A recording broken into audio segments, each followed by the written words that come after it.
बागेश्वर धाम की कथा इन दिनों छत्तीसगढ़ की राजधानी रायपुर में चल रही है। मीडिया को संबोधित करते हुए बागेश्वर धाम सरकार ने कहा, आरोप लगाने वालों की चुनौती स्वीकार करता हूं। मैं रायपुर में दिव्य दरबार लगा रहा हूं, वो यहां आए और ईश्वरीय शक्ति का अनुभव करें।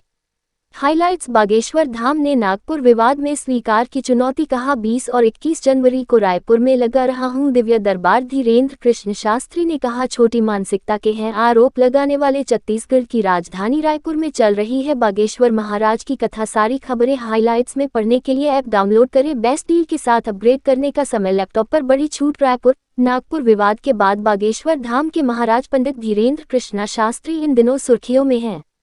विवाद पर बागेश्वर महाराज ने कहा कि जिन लोगों ने मुझ पर आरोप लगाते हुए चुनौती दी है, मैं उनका चैलेंज स्वीकार करता हूं। छत्तीसगढ़ की राजधानी रायपुर के गुढ़ियारी में फिर से 20 और 21 जनवरी को दिव्य दरबार लगेगा। वो इस दरबार में आए, मैं उनका चैलेंज स्वीकार करता हूं।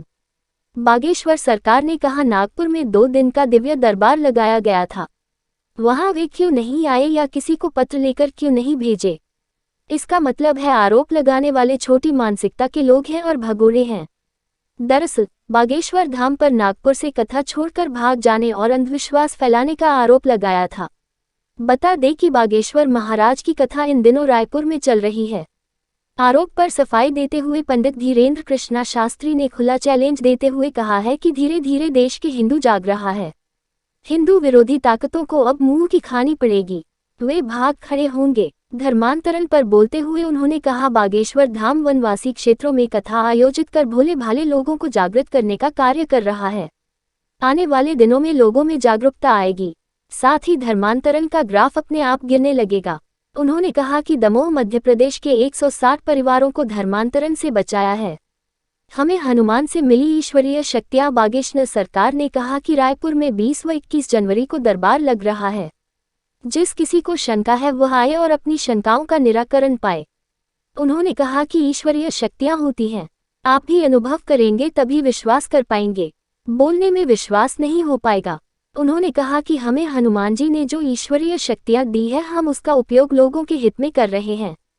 हम कभी अपने आप को ईश्वर नहीं बता रहे हैं। इसे भी पढ़े। बागेश्वर महाराज का मुस्लिम दोस्त हर दिन पढ़ता है सुंदरकांड, गांव में कराए भागवत कथा। क्या हनुमान जी को मानना, हनुमान जी की बात करना, हनुमान चालीसा को फैलाना गलत है?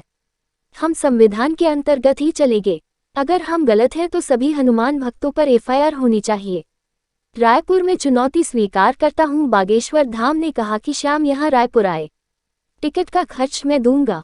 बागेश्वर धाम ने कहा कि मैं कोई संत नहीं हूं। नागपुर में हमारी कथा 7 दिन के लिए थी, हम उस कथा को छोड़कर नहीं भागे।